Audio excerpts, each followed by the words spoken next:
Hey, it's Adam with Tech Dive. Today we're going to do a Vegas Pro 17 tutorial on mesh warp, and this is just a super quick one.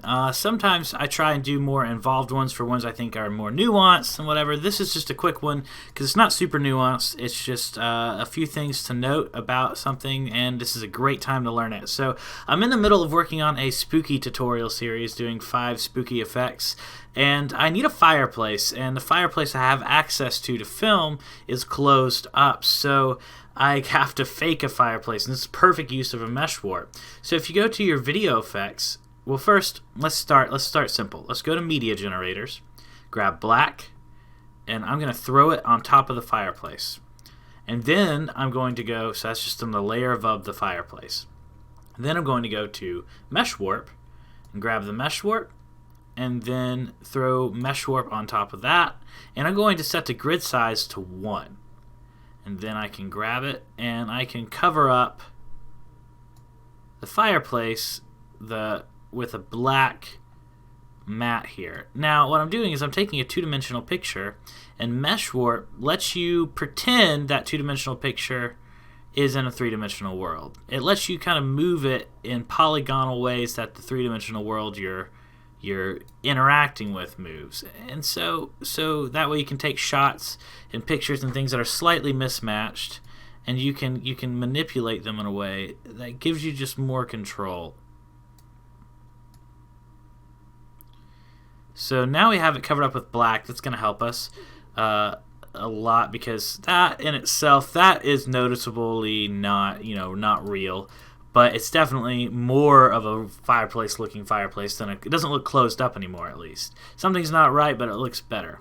So now I have some fire. I borrowed it from the 10-hour fire video. Check that video out if you want a fireplace on your computer monitor or TV screen this holiday season. So borrowed just a little clip from that, and then I'm going to drop mesh warp on the fireplace. Now this is where it gets interesting. I'm going to drop the grid size to 1 again, and then I'm going to poke it here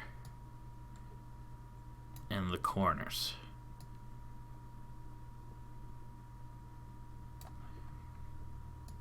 Now I've got a fireplace. So you got to line it up in a way that kind of makes the bricks look realistic still. But now I've got a fireplace kind of pinned into where I didn't have a fireplace before.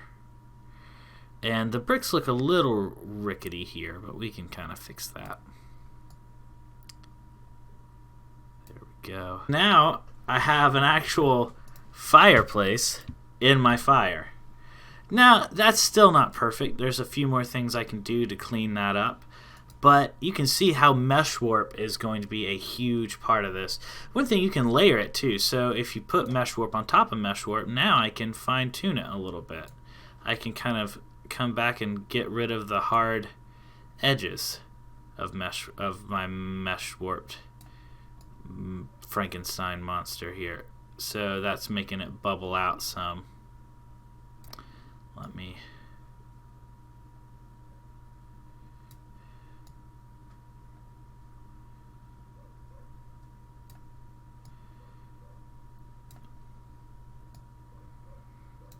see. The thing is it's not shot on the same perspective, and so that's what I'm doing, is I'm kind of forcing it to look as if it was shot at the same perspective.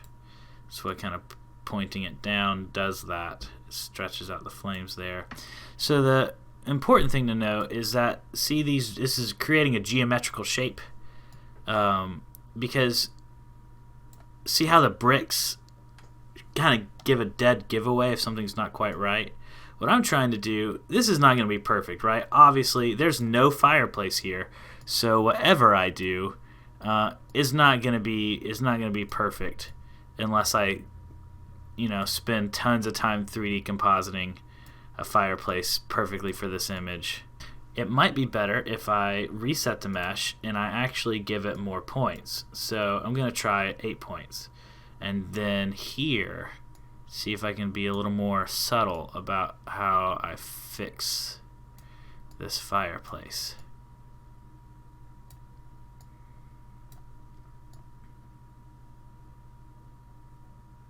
Make it every brick's a little off instead of one brick is super off, right? So if we keep with that mentality and slowly correcting it all. And so sometimes if you mess up one point, you're going to have to come back and work with a few, but you want to kind of keep the bricks as natural looking as possible. So that's how to use mesh warp, and let's watch it back a little bit. Boom. Look at that. Let's get rid of the grid. There we go. I got a fireplace. I got a little bit more fixing to do to get it a little more realistic, but you can see the advantages that mesh warp has for you and your stuff. If you're looking to do more Vegas things, please subscribe to the channel. We got more tutorials coming out every day. If you buy or upgrade your software through our affiliates link, that helps me out a ton. Thanks for watching. I'll see you next time.